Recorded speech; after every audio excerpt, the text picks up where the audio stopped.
Result पे chief minister अब खुद क्या करने जा रहे हैं। देखिए, कल हमने चीफ सेक्रेटरी से बात की थी जब वो दिल्ली से आए थे, और बात करना इसलिए जरूरी था क्योंकि तरह तरह की बीच में बातें हो रही थी। विजिलेंस ब्यूरो ने जब चिट्ठी भेज दी पेंडिंग रिजल्ट को लेकर राज्य सरकार को, तो जो पब्लिक सर्विस कमीशन ने कह दिया कि उनके पास कंडीशनल रिजल्ट घोषित करना ऐसे पोस्ट कोड का जिसमें एफआईआर हुई पड़ी हो, उनके रूल्स ऑफ बिजनेस में नहीं है। और इसी वजह से ये एक ऑप्शन थी कि क्या इसमें लॉ में कोई रास्ता इसका है निकलने का, नहीं। इसी वजह से चीफ सेक्रेटरी से हमने कल बात की।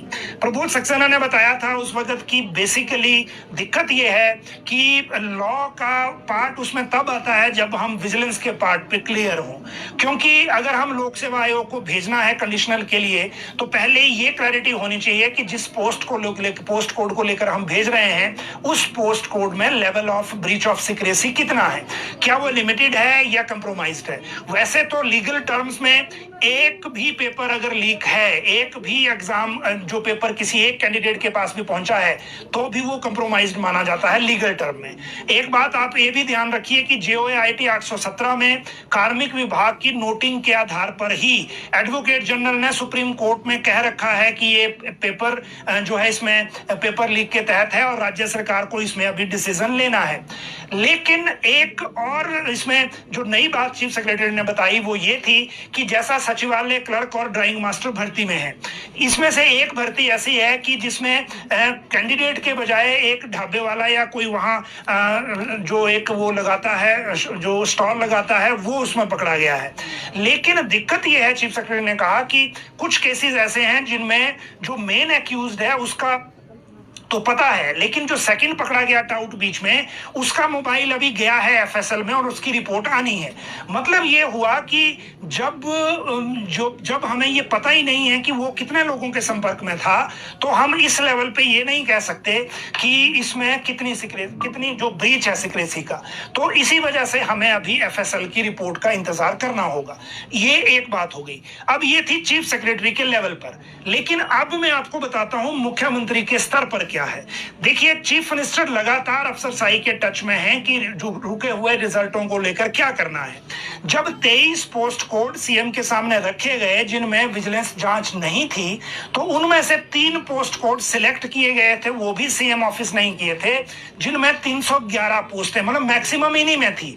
जो बाकी 20 पोस्ट कोड बचे उनमें सिर्फ 56 पद हैं 20 में। तो आप देखिए एक एक में 2-2, 3-3 बनेंगे। तो ये जो सिलेक्शन ऑफ पोस्ट कोड्स है वो इसी वजह से किया गया ताकि ज्यादा लोगों को राहत दी जा सके।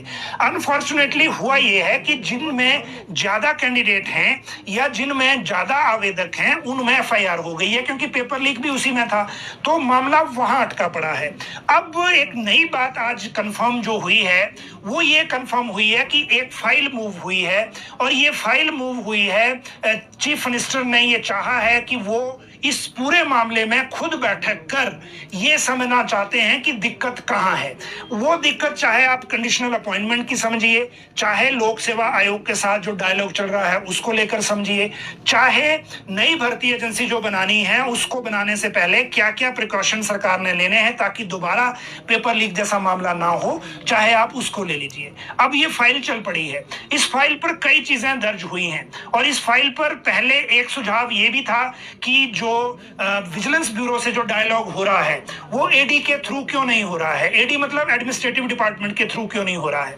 विजिलेंस ब्यूरो डायरेक्टली चिट्ठी भेज रही है जो चीफ सेक्रेटरी को, और वो फिर वो चिट्ठी फाइल पे लग रही है और उसी तरह से डील हो रही है, जबकि सेक्रेटरी होम बीच में लूप में होना चाहिए, खासकर कोर्ट केसेस के मामले में, पेपर लीक के मामले में, जिनमें फ्यूचर में जांच के एक्सपेंड होने का रिस्क होता है।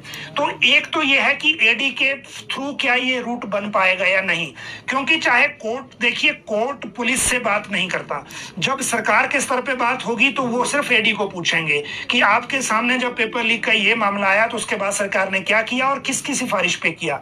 जहां तक बात कंडीशनल रिजल्ट की है तो इसी फाइल पे ये भी रिकॉर्ड हो गया कि अगर कंडीशनल करना है तो एडी पहले लिखे, और एडी का मतलब यह है कि सेक्रेटरी होम पहले लिखे इस पे। अब नई सिचुएशन ये आ गई है कि जिसने हमीरपुर कर्मचारी चयन आयोग की पेपर लीक की डेप्थ को स्टडी किया।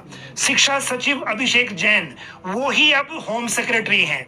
अब जिसने उसी कमेटी की सिफारिश पर हमीरपुर कर्मचारी चयन आयोग को भंग किया गया था, अब उसी होम सेक्रेटरी से आप उम्मीद कर रहे हैं कि वो फाइल पे लिखेंगे कि इसमें कंडीशनल रिजल्ट निकाल दिया जाए। ये होना संभव नहीं लग रहा। इसीलिए मुझे लगता है मुख्यमंत्री के स्तर पे एक बैठक पॉसिबली है, लाइकली है, नजदीक में, बहुत नजदीक, क्योंकि इस फाइल में जो चीजें रिकॉर्ड हो रही हैं उसमें हम कुछ चीजें अभी क्लासिफाइड हैं जिसको हम आपके साथ शेयर नहीं कर सकते। लेकिन एक बात जरूर है कि इस फाइल का जो मोमेंटम है वो ऐसा है कि इसमें सीएस को लेनी है टाइम चीफ मिनिस्टर से मीटिंग का, ताकि वो सभी से, उसमें लोक सेवा आयोग भी होगा, कार्मिक विभाग भी होगा, लॉ डिपार्टमेंट भी होगा, और हमीरपुर कर्मचारी चयन आयोग का जो रिकॉर्ड देख रहे हैं ओएसडी वो भी होंगे। तो मुझे लगता है जो बहुत सारे जो दिक्कतें हैं वो उसमें हल होने की संभावना है। फिलहाल ये फाइल मूव हुई है और जो कार्मिक सचिव हैं डॉक्टर अमनदीप गर्ग, उनको ये प्रोसेस करानी है। आज भी शाम को मुख्य सचिव ने एक बैठक रखी थी इसी मसले पर डिस्कस करने के लिए। उसमें कार्मिक विभाग की ब्रांच और केवल सचिव को बुलाया गया था।